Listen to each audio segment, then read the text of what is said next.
സംസ്ഥാന ഭക്ഷ്യ commission chairman Pothukal പഞ്ചായത്തിലെ ആദിവാസി നഗറുകളിൽ സന്ദർശനം നടത്തി.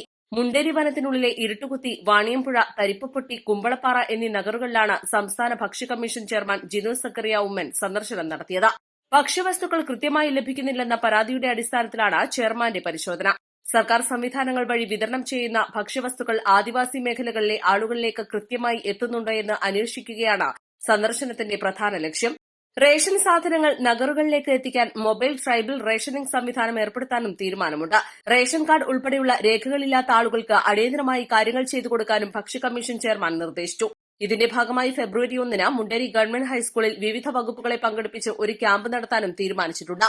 ഗ്രാമപഞ്ചായത്ത് president Vidyarajan, taluk supply officer Balakrishnan, project ITDP officer Ismail, Vaniyampuzha deputy forest officer Rajesh, ICDS supervisor Sulaikha എന്നിവർ സംബന്ധിച്ചു.